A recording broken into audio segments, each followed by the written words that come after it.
Jean-Philippe Logier, je suis enseignant spécialisé. J'ai travaillé 11 ans en Ulysse Collège et j'ai travaillé comme maître en RASED, un réseau d'aide pour les enfants en difficulté. Et c'est à ce titre que j'ai été amené à adapter des outils, certains déjà existants, pour faciliter la vie de la classe et des élèves dans leurs apprentissages. Alors pourquoi créer ses propres supports? En fait, c'est en observant les erreurs des enfants, on comprend comment ils ont procédé, et c'est en comprenant leur cheminement qu'on peut voir où est-ce que cela va ne pas marcher, en quelque sorte, que la procédure est erronée.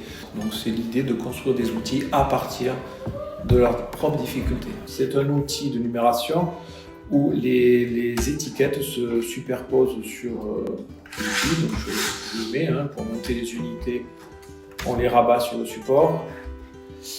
Après on peut rabattre les dizaines et construire des nombres avec dizaines et unités. Et bien sûr on peut aller jusqu'à la centaine et construire des nombres. Ça peut nous servir aussi pour le décomposer. C'est-à-dire que quand on doit écrire un nombre qu'on doit lire en lettres et le passer en chiffres, on va avoir une oralisation du mot, un 605. Et pour les enfants, ce 605, c'est comme s'il y avait deux objets sonores qu'on pourrait juxtaposer. Donc l'intérêt de cet outil, c'est qu'on peut dépasser les centaines et passer aux unités de 1000, puisque l'enfant est passé du CP au CE1 et il a déjà maîtrisé cet outil, il doit pouvoir glisser sur des unités ou des nombres un peu plus grands et on pourra aller plus loin. On peut travailler même avec plusieurs enfants en échangeant les rôles, en leur donnant, en dictant un nombre qui à construire à deux, avec un qui se charge des unités, un qui se charge des unités de 1000. Et après on peut le faire mentalement et on n'est plus obligé d'avoir l'outil. Qu'est-ce qui t'a aidé avec cet outil?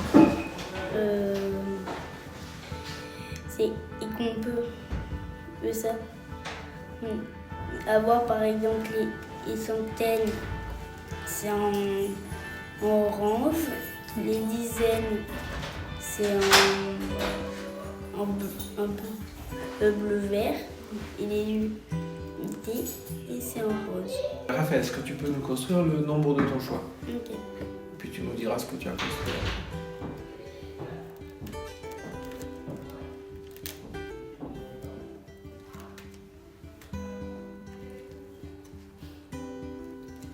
Intéressant. Alors, qu'est-ce que tu as construit?